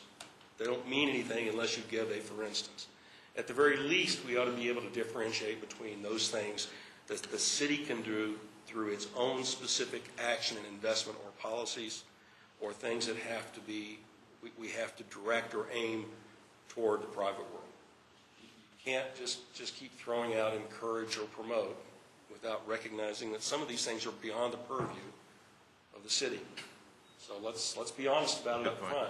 Let's be honest with ourselves so we know what we can pursue as a city and what we have to try and pursue through change to the zoning ordinance or the procedures manual or whatever else. So let's just not lose sight of that. Someplace, let's back up and separate the two or at least identify which is which. Okay, I'd like to sum up the discussion on the transformative actions. So then I think then we should go back to the themes and goals and this. I'm sure there's some other valid input into those, but Correct. go ahead. I don't want to prolong this, but I wanted to add one, transformative action. action. And we talked about it when we did the mapping, but we never have, I don't think we've talked about it since. And that is, should we mention annexation or expansion of our community? That is a very transformative. Yep, I agree. Especially if the council is considering it.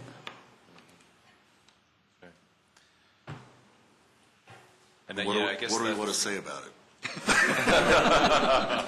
I just threw it out there. You can. Come on, he did the tough part. The rest is I'm just putting a word down, one word. Annexation.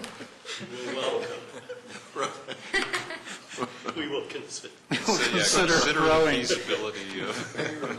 Consider. Seek out annexation opportunities.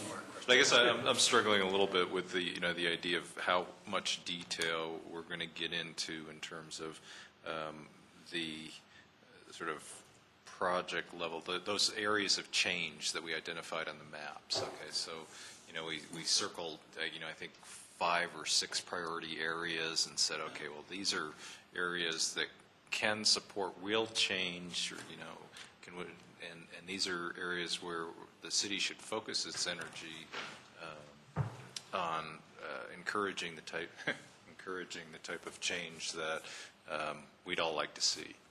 And, there's that, maybe it's not site-based, maybe it's more locational. It's Mineral in Santa Fe. It's Littleton Boulevard Bowles in Santa Fe. I guess I'm just asking the question, how much detail do we, because focus, number 2 on this transformative actions, to me, sets the stage for all of I think so too. I mean, I think we get into as much detail as it seems appropriate, but I think a lot more than this. We start really ballooning that out a little bit in terms of what we've talked about. We've identified the areas. We've had some discussion in terms of character and uses, how they work together, what that does in terms of defining the city. So I think we can get into that kind of discussion. Or just point out that we do need to get into those details, and we do need a site-specific plan for whatever Absolutely. areas. with a sort of a map showing it and a bulleted description of what we hope to accomplish. Accomplish for the plan, exactly, yeah. So, I go back to, I guess, Randy's input on this, that maybe the actions, attitudes, whatever we decide to call them, be reordered in terms of how we would logically think of them. And I kind of like the way he took us through them. I'd be open to input, but, the welcoming change being first, striving for sustainability, raising the bar, and then, whether it be 1 or 2, 4 and 5, I could go either way on that, but I think that might be a better way to it's more of an introduction then into the transformative actions, activities, and then it leaves room to build upon them into real action items. I still see the action items as being highlight the river, focus on activity areas, and seek annexation. To me, those are the 3 transformative actions. The others are important, and it's a behavior, attitude, orientation of how we do that. And I do, there's value of calling that out, but if we are defining transformative action, to me, it's those 3 things. So then 3, 4, and 5 on this list would be sort of an introductory paragraph discussion. It could either be an introductory paragraph or call it an orientation, using David's words. Along those lines, they're actually part of the goals already. Yeah, they are. I mean, you can incorporate those into the goals that we want to be welcoming change, we want to be sustainable, and we want to raise the bar. I agree. The 3 items that are really focused are the river, the other activity areas, and then I would call it identify extraterritorial opportunities. Is that what they call that? The territorial thing? Yeah. Sounds good. The 3-mile territorial zone, whatever. Right. Yeah. Space. Whenever we start talking, if we're going to address annexation, then we're going to have to do what every other comprehensive plan I've ever seen, including ours, says. Got to distinguish, are we going to annex anything we can get our hands on, or are we going to annex things that contribute to the community? Cost and benefit. You can't ignore it. You got to say it up front.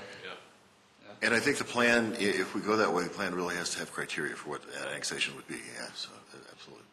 Which it has some now, but I think they need to be revisited, because I think they're really out of date. Oh, definitely. I mean, on the one hand, it sounds crassly materialistic to say we're not going to annex anything that doesn't produce the revenue to support the infrastructure and services. On the other hand, if we studiously annex around an isolated pocket because, it's just residential, That's not being fair to anybody. Well, It's not being realistic either, because one way or another, they're going to interact with and affect the community. And when we get to that discussion, I think if we talk about the financial part, we have to put a time frame on it, I think, because it's been looked at a fairly short time frame, and I think that's something you need to consider. Is it a 5-year question? Is it a 10, 15-year, 20-year question? At what point do you want it to have that economic return? So, And we ought to look very carefully at what specific parcels are still available for annexation, so we don't give somebody out there the idea that we're going to be a Greenwood Village trying to expand to Kansas and the Rocky Mountains. That's why I never get that phone number when I call 411. I don't know what city I'm in. I should say Greenwood Village first. It is a section we may be able to borrow from other cities' plans from. Just tailor it to our situation and attitudes, themes, whatever. I like the thinking, though, that those last 3 or more, get your mind around, because here's the action. It's going to happen. So whether they're incorporated into the themes and goals, or whether they're sort of an introduction into the transformative action. It was an introduction to transformative. I have one other thing to add here, and I'd sent this to you in an email. Bloomberg, I think, rated Littleton one of the best places to raise a family, and nowhere in this entire plan does it say the word family. right. I think that's an oversight. Not sure where it goes. Actually, I got a spot. Oh, Go for it. For housing, I noticed underneath Where? the dynamic Littleton, go underneath dynamic Littleton, and we talk about housing will address the needs of the aging demographic, which I believe we need to address. Then we go into student housing will be developed in proximity to the Arapahoe Community College. And then I think we need housing will address the need for accommodating more families raising children, because there are more families that would like to live in Littleton, and there's various barriers to doing that. And so getting through those barriers and being able to accommodate more families raising children, and then there's the documentation of the Littleton Public Schools that keeps bringing up that we need more children. That basically, if it wasn't for other children outside of the district coming in, we're incrementally losing our child population. And so housing can help to address accommodating more families. So anyway, I thought that would be one area to address it. And the other area I thought, which I didn't necessarily say it specifically, but I was thinking I liked, was the distinctive Littleton, develop a designated activity number 3, develop designated activity areas to have active uses throughout the day and into the night. Thought about that even like with families, and what might that look like for different groups, that it might be more families with kids maybe earlier on in the day, and then it might go towards like nightlife in the evening. But I was just kind of thinking about how people use the city and getting more life into the city to make it more family friendly. I don't know if those were a couple ideas that I agree with both of those. brainstorming. I'm open to seeing them in other places. I just think we're remiss to not capitalize on a core strength and not put it in writing. And you had others, too. You talked I'll about. pull that email. Okay. That's going to take Okay. a while. I also thought under outdoor Littleton, where we were talking about before the skate park thing, really what we're talking about are activities for all ages. Before we leave the family thing, can I ask a question? I know I saw comments on Inspire Littleton about student housing. I also know when we talked with the university 3 years ago, they said specifically, we don't need student housing. Our students are not looking for housing next to ACC. So has that changed somehow? Has there been a study saying, yes, they need student housing near ACC? Because I don't see it. No. That's not the direction the college is going. Yeah, and I think you look at other colleges, the community colleges particularly, they don't have housing typically Right. around them. So in that case, since we're not going to have to worry about the aging, and I really hate this thing of isolating the aging demographic. Also, I'm a little What words do you uncomfortable with want the to idea. use, David? I'm also a little uncomfortable with the idea of families. What kind of families? There is not families. There are all sorts of families. So can't we just expand the single line in both here and the what was the other one, the distinctive Littleton, to talk about across the demographic spectrum? I mean, we're talking about... So, yeah, so I think... Okay, then I want to start differentiating between different kinds of families. Families with young kids, families with older... I wholeheartedly disagree with that idea. Okay, fine. With the specific points, we were recognized as a core strength of Littleton as being the best place to raise a family by a nationally recognized publication. And if we do not capitalize upon our strengths, we are denying what makes this entire neighborhood exist in the first place. What makes this community exist in the first place, at least for the 34 years that I've lived here, is that we attract, encourage, and support families and individuals across the spectrum of all ages, whether it's childless families or families with young kids or older kids or handicapped kids. It is that what makes us attractive, what makes us successful, is that we reach out to and incorporate everybody. And we're not doing that. We do say all ages, many generations, but I do think, and that is inclusive of families, but I think what we're trying to say is let's capitalize on the terminology family, because when you do think of Littleton, when you know, people and organizations and publications outside of us, they do talk about Littleton in the same context as a great place to raise a family. So I don't think we're excluding it in any way. I just think I think there's value to further emphasize it. I think if you do a little digging, you'll find various organizations or publications that have celebrated us for other things too. That doesn't mean we have to go ahead and grab the headlines and plug them into here. No, but we should capitalize on our strengths. No, we should recognize and continue to build on our strengths, all of them. I'm okay with it right up to the point where somebody starts coming in and talking about family parks and family this and family that, and we go off on this Johnny one track again. I have a problem with that. Family once. Were we talking family here, family there? You haven't been listening for the last 12 months because it's come up repeatedly. I heard a suggestion, put it in one spot, maybe two. Tonight. I'm just saying, I'm with you right up to the point where that starts infusing this thing again. They're not here, we are. Well, The actually, first the ones... suggestion was very good. Get rid of the reference to housing for ACC. It's preposterous, it doesn't belong here. It's too specific anyway for the opening 3 pages. We might want to address it later on when we get into specifics. Yeah, again, I don't think we were thinking like a dormitory that was part of Arapahoe, but housing that would address that population. We talked very specifically with the college, and they said there is no sign of any kind of interest or demand for that. The kind of students they have there are students who either are living at home in the community or they commute from outside the community, living at home, or they live in their own apartments near where they work. This is not, the typical ACC student is not right out of high school and looking to move here from Grand Junction or wherever else. It's just that they saw no need whatever for it. Now, it's worth talking with them again to verify that, because that was 3 years ago. But I'm just saying, the only evidence we've collected so far is no interest, no demand, no need. And as far as the family thing is concerned, as long as we can address it so it is open-ended, I'm okay with it. I just don't want it to sound exclusive, focused on the young family with 2 small kids and that sort of thing. And in the past, that is where it's trended. Actually, the way that I worded it is address the need for accommodating more families raising children.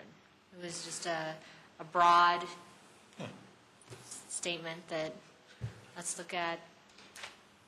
And where does that? If I were to expound on, I mean, the term family means something different to everybody. There's a family of trees.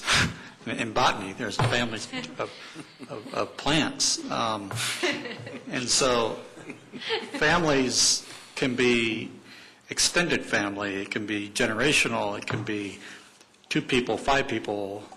And we've already addressed the Yeah. fact previously that increasingly we're going to see more demand for that sort of thing as far as auxiliary housing and for multi-generation development Yeah. on single-family lots. So that's what I'm saying. If we can make that comment encompassing, Jenny, rather than just sound like it's devoted to Yeah. somebody who's in their 20s with a Yeah, I would not 2-year-old wanna- and a 4-year-old, that's fine. I would not want to limit it to young families. I would want to limit it, Exactly. open it That's all up. I'm trying to Yeah, get to. yeah. So was that adding one to the distinct That was dynamic? adding to the dynamic Littleton distinctive. for housing. Yes. I just don't want to use the word cohorts. Okay. Cohorts, I didn't. a variety of cohorts. Oh, you must be co-housing. The genus. It's a demographic term. Okay, are there any other ones that we need to add to any of these? I had a bunch. Go ahead. I had a bunch under connected, hold on. So we've already added to connected the technology. Wayfinding and technology connectiveness is what I have down. Yep. One moment, please. So I had the technology one. Oh, the other one that I had here, and this kind of speaks to that activity. So here are the words, but, all open for wordsmithing. Create distinguishing gateways to points of interest, e.g. downtown, gateways. Littleton neighborhoods, the river corridor, an art district, an antique row, a medical corridor, whatever it could be, a row, a corridor, a hub. So Under transformative? under connected. So that's about identity. That's, It's very good. increasing. Yeah. So if you repeat that, please, I'm sorry. Yeah, distinguishing Okay. gateways to the points of interest. Okay, In the words of And then I'll Captain. send you the words, great, Dennis, thank you. and then you can rephrase it, but that's the concept. okay. Wonderful. And then the other two was, and I don't know if we would get this specific here, like, those charger stations for electrical cars, and what's that bike system in Denver that you... Bike sharing? Bike sharing. Yeah, the bike sharing station. So those I just had as notes. I don't know if we would get that detailed here. And then the last one was, let's see, what was my thinking here? Kind of touched on this on that question to Michael. So I say access to major arterial for commuter traffic while not disrupting inner neighborhoods. So this connectivity of how do you get to the major arterial without affecting the neighborhood, but still keeping the neighborhoods vibrant. And so again, it just feels, and I'll use downtown as an example, it just feels like everything just comes to a stop. And there's people that are trying to get downtown and engage in downtown, but then there's just people that are trying to get onto Santa Fe. So I don't know how or if we incorporate that. Are you saying provide more routes? Yeah, I think she's or talking better about routes, connection points. better connections. Yeah. You're not going to create many more routes. And you're going to encounter some severe resistance when you start talking about cutting routes through existing isolated neighborhoods. We did before. For every person who says, why couldn't Ridge extend to Santa Fe, you're going to have 10 neighbors in the area saying, don't you dare. I've been here for 34 No, years. you're right, they will, but they'll do that for a lot of things too. If we're talking about connecting, better connectivity, and maybe this requires a study to say, is there a need for better connectivity? Is there too much congestion? Is there, What are the trade-offs? yeah, Right. yeah. There is some merit to some congestion Yeah, in retail areas. that's right. It helps I people agree. stop and shop. Well, one of the first things a traffic engineer will tell you is adding a lane to an existing choked arterial is not going to relieve congestion.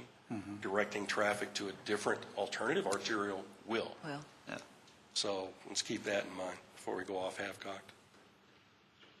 Well, I heard like the charging station thing may work under the umbrella of technology, embracing new technologies and so on. I think the bike sharing and the connectivity, I would say as being transportation choices, providing more transportation choices, something along those lines.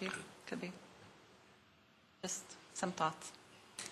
Can I ask under connected Littleton, can we find some other word than create? Because in my mind, we've got a lot of walkable neighborhoods now. Sure. Paint, maintain, preserve, enhance, something. But don't sit there and say create, or you're flying in the face of what Andrew just said about we've been recognized as a great whatever. And the other one is, I thought we said activate was a too esoteric and unapproachable word for most people. Well, I like And here the we word have it activate. again. I like And I got to tell you, when I think of activating streets, I think of businesses or parks or things that I want to walk by or might be of interest to me. Activating streets and raising the level of importance of pedestrian bicycles are not the same thing. They may interface to a large degree, but they're not the same thing. Okay. Yeah. Okay, good. I think it originally talked about land uses adjacent to streets, I think. Right. At one point, yeah. Right. That's right. Along that Give same, people a reason to go along the Yeah. streets. Yeah. along that same line of thinking, distinctive number 2, you put high quality. I'd like to change that to best practice. Where are you? I'm sorry, Andrew. Distinctive, bullet number 2. Maintain high quality design and architectural standards. Okay, good. Change that to best practice. Okay. It brings up a point I had is right now we don't, you go in for a permit for a house that I've designed, there's no committee that discusses the architecture quality of it. I meet the zoning requirements, I meet setback, That's it. I meet the building code requirements, I build the thing. I don't come to you for color selections or anything. No. Are we advocating doing that here? The drift of the sentence is, are we going to have architectural standards we're now going to enforce for everything in the city? Well, we have them, they're still in the books, we just don't have a body there to. No, they're not in the books. Where in the books? Littleton downtown Littleton design standards. just for You're talking about outside downtown. I'm talking about the entire city. The word throughout implies the whole city. I don't think we want to do Well, that. and then you've got the whole question of somebody cared, we've got a couple architects here, somebody care to define high quality or state of the art or best practice? If you have 10 architects in here, you'll have 20 different opinions? Right. So if we don't know what we're going to say, and we don't know what it means, we better be careful about the words we put in there. That's why I bring it up. I see it drifting down a place we're not here now. Well, countrywide and every city in the country is drifting towards total control of colors and style. It'll happen eventually. It'll be a total control. Compatible starts to sound like a good word until you think through the ramifications of that and where that's the battles that's led us to in the past. So I'm still searching for a word. Well, do we want to be all crunchy and go with LEED certified or green or go back to sustainability? But I would second Mark's point that if we don't have existing design and architectural standards for the neighborhood, throw the whole sentence out. And I'm not sure where this came from. I don't remember where it originated. The only thing I think of that may even come close is that there is a tendency now for cities to integrate into their zoning at least a few architectural standards. Form-based stuff, Denver's yeah. on that route. Exactly, yeah. You know, So you at least get a little sense of comparable setback and form. So you pick out 2 or 3 things that are really critical to the character of those neighborhoods and trying to integrate those so it becomes more quantitative and across the board. Littleton hasn't crossed that bridge yet. All we have is the downtown code, right?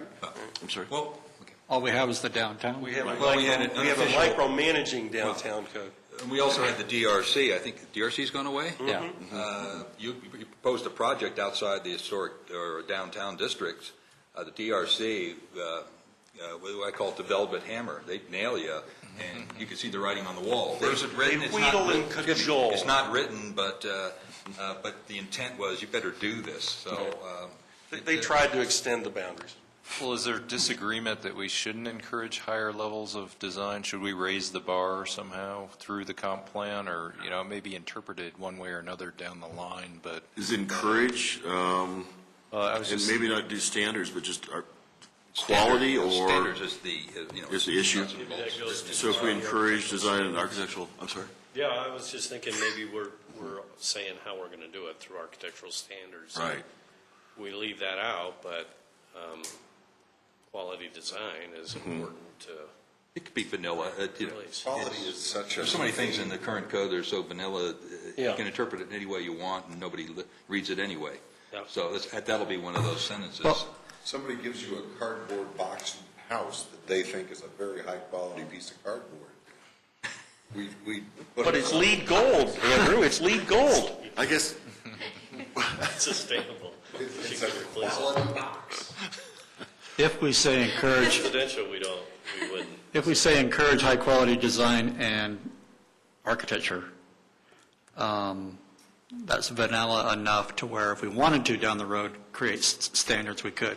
that's what I'm thinking too. At some point, if we get into discussion about pop-tops and scrape-offs in some of the neighborhoods, and it becomes an issue there, we might want something in the comp plan that gives kind of an opening to say, in this case, you actually could do that. And what he just said, Right. and with the period there, that's enough of an opening. Okay, good. Although sooner or later, you're going to find yourself compelled to consider the concept to one degree or another of compatibility or consistency.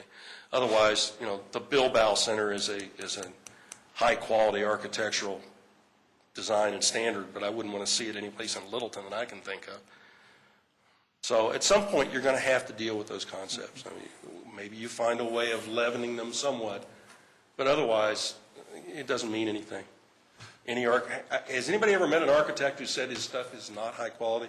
I haven't. It says schlock on my card. That's on the flip side, Mark. Wrong word? No, seriously, at some point, if we're going to do anything about this, and obviously, if we're talking about raising the bar, we want to, but we need to find a defensible way of describing these high-quality standards or design standards and leaven it with something in the way of compatibility. You have to. So I'm just going to point out that it's 9 o'clock and ask the fellow board members whether you'd like to continue this conversation, try to finish it tonight, or extend it to the next meeting. I'm seeing a lot of nods for the next meeting. Can I ask Dennis this? Did you hear enough that you could reshape Absolutely. some of this? And we You could bet. I'll shake it and get a draft out. a new evaluation and Bet. become prepared the next time? Yeah, exactly. Okay. Sure will.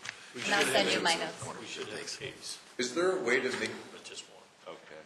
And so we would go back into study session after the case, would that case require a public hearing? So there may not be time at that, but we think we've got, 2 meetings between now and Well, we have study session. our next meeting, and then we have the day before you meet with council. Okay. So we want to start thinking about what the agenda is for the council meeting, what are some of the major items that we want to discuss, and how we want to format that discussion, how they may want to format that discussion. Do we need an extra meeting in between? Well, let's decide that next. We have 2 meetings now between, right? So we can decide that at the next meeting, which is on the 12th. What's the timing of the February 26th? What time would that be at? 7. Because there's another concurrent or subsequent, there's another meeting that night. Did I hear Michael saying earlier that there's? Well, I think that's the night they want to do the presentation. Yeah. Oh, on the 26th, I'm not sure when that starts. Oh, Sorry. We'll find out. But yeah, there's usually a couple different presentations. So that would, okay, that's going to be on the same agenda. It might just be later. I thought we were that having a night. study session, or is it a study session or a presentation? Which meeting are you talking The about? February 26th with council. It's their study session, right? It's not their regular meeting. And so what does that mean for us, since we're going to be going? Did I misunderstand? You'll be one of a couple of different Alicia on the items. phone. HPV will fit in there. I mean, Economic Between development. business. Economic development, right? yeah. It helps. Okay. Well, let's go around. Is there any pressing issues, items before we adjourn? I just want to, Announcements? there's 2 agreements I haven't received yet. One is from Andrew, one is from Karina.